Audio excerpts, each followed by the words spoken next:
their stars like Dak and Zeke? That is the question, one Stephen A. Smith. Well, I definitely think that they should. I think that they should because this is football. Football is a very physical and violent sport. I'm not sitting there and saying that you should give them no action and allow rust to enter the equation. But in terms of the frequent activity that obviously they've been accustomed to playing all season long, I don't think that's something that they should be subjected to in the sport of football now that they've clinched the division and, you know, in the top seed. If you're going to have the top seed, all right, you're the #1 seed, and obviously you've already clinched your division title as well. What the hell is there to play for? What you don't want to, I understand that they're rookies, particularly in the case of a Dak Prescott. And so you want those reps to be something that's there. But at the same time, what you don't want to do is sit there and expose somebody to unnecessary risk of injury, because this is a sport that is so violent that it's just unnecessary to do that. It has nothing to do with, there's no football reason that I would pick to rest these guys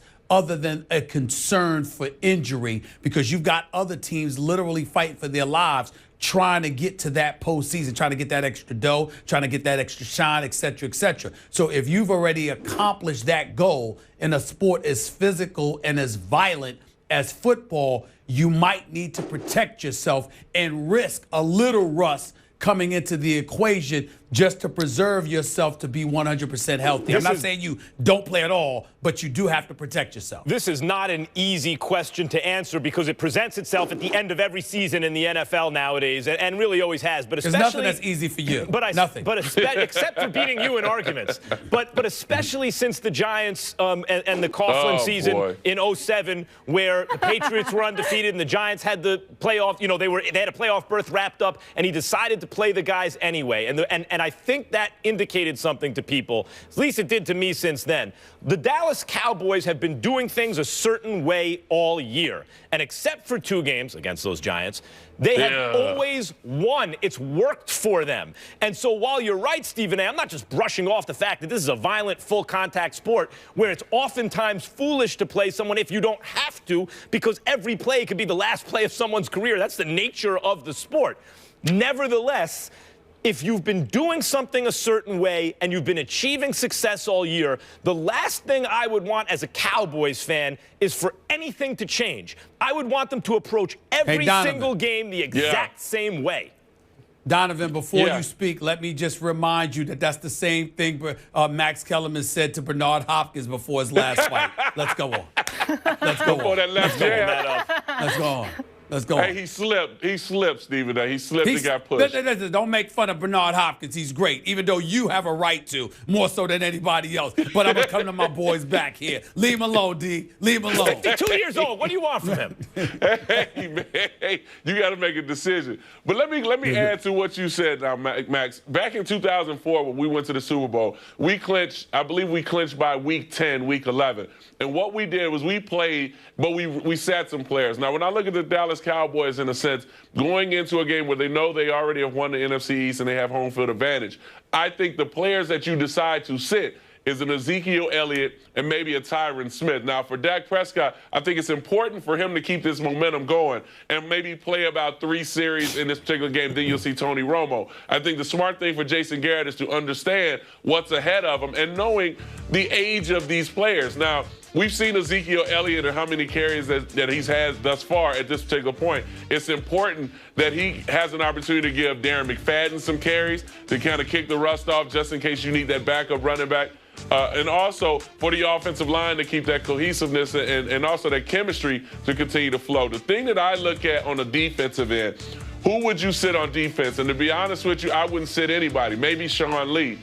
Because I think defensively, they're going to get much more than they think they can handle going into the playoffs because Rob Marinelli does not blitz a lot. So you're going to keep playing these zone defenses and your defensive line and maybe bringing 2 from the weak, 2 from the strong. just to try to apply pressure, and they haven't been that successful with it with the blitz all season. Yeah, they've played well as far as in the zone and maybe getting rushed from their front four, but can you do that versus a Green Bay? Can you do that maybe against, teams that continue to run the ball effectively, and the play-action game plays such a major part? But I think for Jason Garrett and the Dallas Cowboys, the way that you approach this thing is to continue to get the reps from Dak Prescott to keep his confidence going and keep that momentum going on offense, and sit a guy like Ezekiel Elliott. You know what the problem with that to me is, Donovan? That you have a first-round bye. Like, you're going to have like a month between games at a certain point, and especially, I understand what you mean. Look, it's the running back. You got to get other guys involved. I'm not claiming it's so cut and dried, but I really think, especially because they're young players,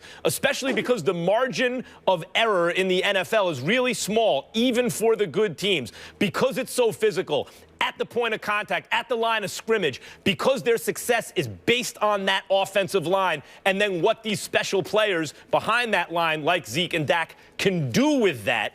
I just wouldn't change anything. I mean, maybe you give a guy, you take them out for some downs. You're not gonna play them quite as much as you would in every other game. But I would still try to win the game to the best of my ability. Absolutely. I would still approach it the way they've approached every game this season, because they've had so much success. You don't want to break that, particularly when you have a first-round bye. You're so Donovan, didn't you hear the brilliance of Max Kellerman? You don't want to break that rhythm, break that. Right. You don't want to break anything. Go ahead and break your bones, though. It's okay. Right, It's okay. yeah. I mean, in Max's world, go ahead and break your wrist, break your elbow, break your neck, break your leg, you gotta take your risks. kneecap it out. Oh, go ahead. Don't worry about the rhythm. Worry about the rhythm, Donovan. Right. Don't disrupt your flow, but go out there and break your bones. It's okay. Right. You got to take that risk. You got to take that risk. Bernard Hopkins, go out there and risk getting your jaw broke. You got to bring it to get it. It's okay. That's right. As James Toney said, you got to bring it to get it. I mean, you if got you're talking to about middleweights.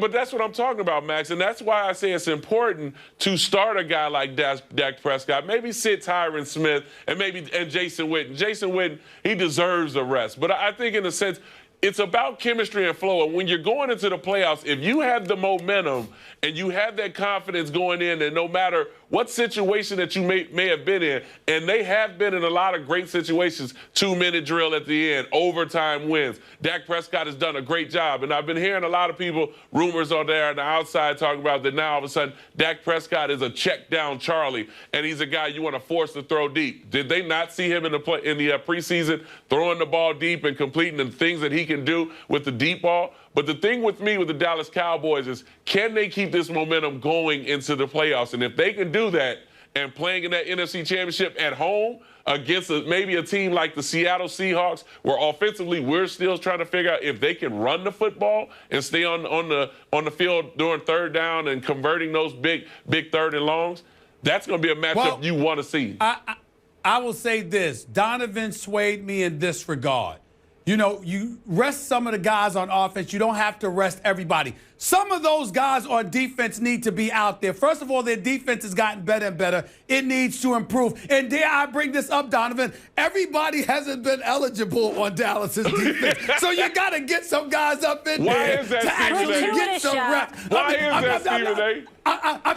Because they couldn't stay off the weed. And that's what really happens. And so we have to make sure that they come back in the mix, Max. They need the reps. They need to get out there. They don't need time to puff, and pass. What they need to do is be out on the football field getting those reps in and all of that other stuff. So that's another reason that some of them do deserve to rest. Others need to get on the field and sort of get the chemistry going. You know what I'm saying?